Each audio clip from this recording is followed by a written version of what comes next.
Welcome to PVTV International. I'm going to present this week's editions of our news roundup.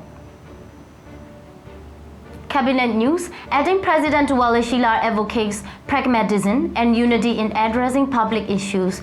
During the National Unity Government's NUG Cabinet meeting on April 16, Acting President Duwa cautioned against unnecessary embellishment in addressing and resolving public issues, stressing the necessary for practical and effective action. He illustrated his point with the Burmese proverb, "Strike one way, hit another." The acting president emphasized that political discussions and solutions can only be effective if all stakeholders understand the real difficulties and problems experienced by the public. I have noticed that among the new political forces emerging during the Spring Revolution, there are many courageous, active and enthusiastic young people. I believe this represents new energy for the Spring Revolution. We must endeavor to unite these new political forces and move forward together, said Interim President. Prime Minister Khaing reflects on Spring Revolution victories and international support. During the commemorations of the National Unity Government NUG third founding anniversary on April 16, Prime Minister Khaing provided insight into the significant losses endured by the military council since Operation 1027.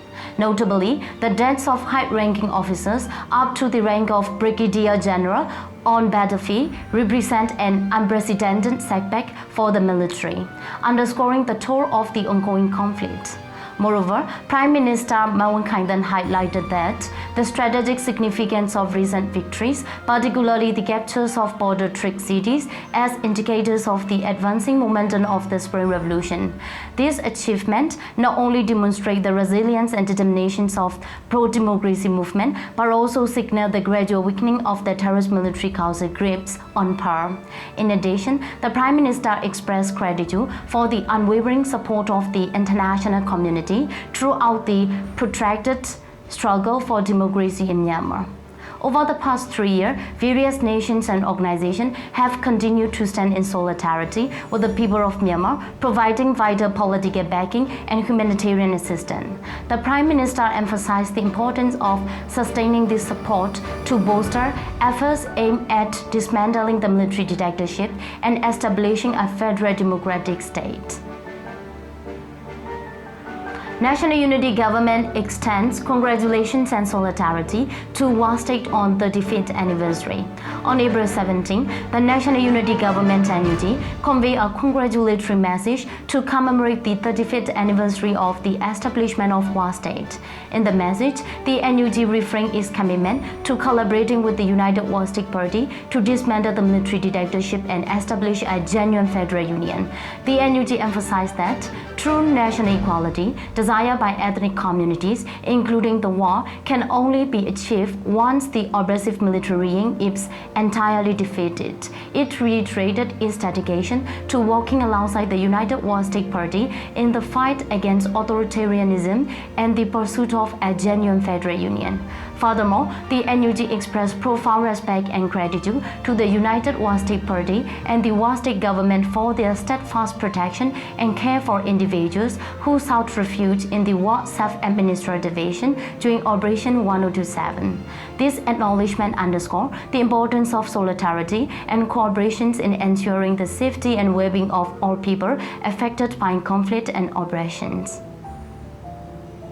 Prime Minister Khaing emphasized accountability and care in governance. During the meeting of the Central Committee for Interim Implementations of Public Administration on April 19, Prime Minister Khaing stressed the critical importance of township-level officials exercising caution in their interactions with the public. He emphasized the need to avoid arbitrary treatment of people and highlighted the significant responsibility leaders bear in exercising their authority. The Prime Minister underscore the imperative for leaders to avoid errors while in possession of power. He particularly emphasized the necessity of ensuring the tax collection activities do not unduly burden the people, urging special care in this regard. This directive reflects the National Unity Government's commitment to responsible governance and the well-being of its citizens.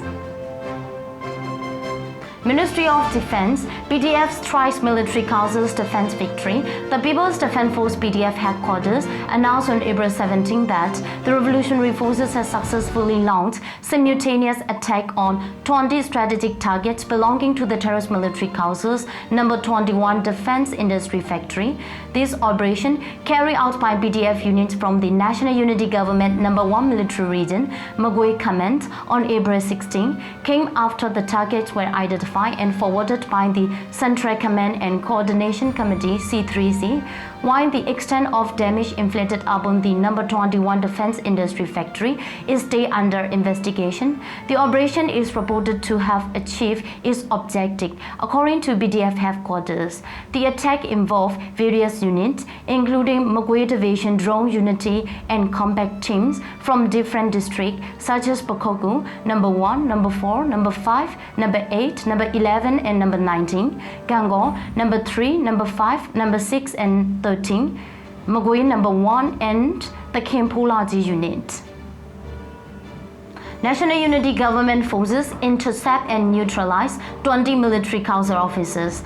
The Ministry of Defense of the National Unity Government reported on April 14 that revolutionary forces successfully intercepted and eliminated 20 officers of the terrorist military council, including one captain, near Ayado, Kampu village. On April 12, in Zagai region, Mongyua district, the military Honda's Mongyua Town Supply and Transport Company, 929 of the Northwest Military Command, dispatched 5 12-wheelers and 1 express vehicle to number 1 military region, Mongyua district, to transport 250 new trainees to Ayado, number 10 training depot. The revolutionary forces involved in the attack near Ayado Township, Kampu village, included the Mongyua District Commando Force, Mongyua District Armed Force, Mongyua District Battalion 6, 19 and 24, Ayado Township BDF, Meitila District Battalion 2, Danger Force LPDF, Black Panther LPDF, and Special Revolution Force LPDF teams. The joint forces were guided by the PDF number 1 military region, Mongyua District. During the engagement, 6 weapons, along with ammunition and military equipment, were confiscated from the enemy forces. A total of 20 individuals, including 1 captor, were neutralized, while 15 sustained injuries and 49 prisoners of war were apprehended. Notably, among the captured prisoners of war were individuals forcibly conscripted by the enemy forces. Ministry of Foreign Affairs, Myanmar's UN Ambassador advocates for youth amid military council force recruitment. Ambassador Ujomoton, Myanmar's permanent representative to the United Nations, conveyed a poignant message on April 17 in New York, urging the international community to remember the plight of Myanmar youths who are fleeing and hiding due to the terrorist military council's illegal force recruitment. He made this remark during the 2024 Youth Forum and related meeting at the United Nations headquarters under the Economic and Social Council. The ambassador highlighted how the unlawful recruitment of soldiers by the oppressive military regime has exacerbated the challenges faced by Myanmar people, forcing many youth into hiding and fleeing to foreign countries, consequently depriving them of a promising future. Furthermore, Ambassador Ujomoton underscored the pivotal role of youth in shaping Myanmar's future, urging the international community not to overlook their aspiration. He called upon global stakeholders to align their efforts with the 2030 agenda and to take decisive and inclusive measures in accordance with the principles of leaving no one behind.